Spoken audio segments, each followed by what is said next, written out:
mooska waxa uu leeyahay faa'iidooyin aad u tiro badan lamana tira koobi karo faa'iidooyinka uu mooska leeyahay halkaana laguma soo koobi karo waxa lagu tiriyaa mooska inuu yahay fawaakih hodan ku ah fitamiinada kuwaas oo ay dadka ka helaan fitamiinada A, B iyo D sidoo kale mooska ayaa hodan ku ah qaar ka mid ah macdanta muhiimka u ah caafimaadka jirka bini'aadamka kuwaas oo ay ka mid yihiin potassium iyo carbohydrate sidoo kale waxa ku jira qaar ka mid ah aashitooyinka jirka faa'iidada u leh haddaba warbixintan waxaan idinku soo gudbinaynaa faa'iidooyinka uu mooska leeyahay kuwaas oo ah kuwa wax ku ool ah waxaana ka mid ah yaraynta miisaanka mooska waxa uu gacan weyn ka geystaa inuu yaraado miisaanka qofka waxaana ku jira maado lagu magacaabo carbohydrate oo la dagaalanta baruurta iyo dufanka sidoo kale waxa ay qayb weyn ka qaadataa inuu miisaanka qofka uu hoos u dhaco 2 awoodsiin mooska waxa uu awood siiyaa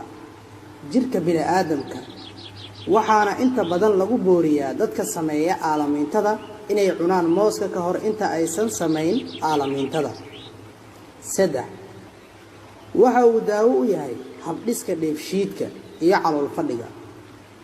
waxa ku jira mooska nooc ka mid ah borotiinada geedaha waxayna qayb ka qaadataa inuu si wanaagsan u shaqeeyo habdhiska dheefshiidka iyo inuu jilciyo caloosha isagoo wax daawo ah aan loo kaalmaysanin 4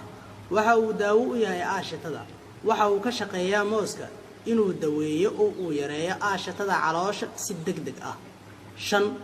waxa uu daawo u yahay dadka caba sigaarka waxa uu daawo caafimaad u yahay dadka caba sigaarka kaasi oo ka saaraya wasakhda sigaarka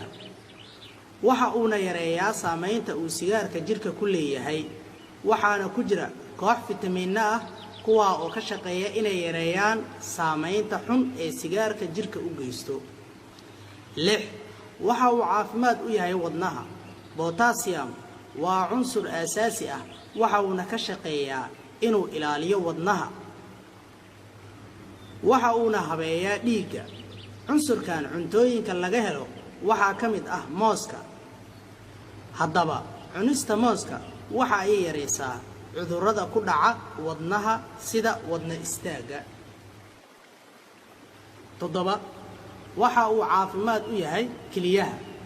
mooska oo la cuno toddobaadkii marar dhowr ah waxa uu yareeyaa cudurrada ku dhaca kiliyaha 50% maxaa yeelay waxa ku jira cunsurka potassium-ka ah kaasi oo ka shaqeeya inay kiliyaha si caafimaad leh ku shaqeeyaan 8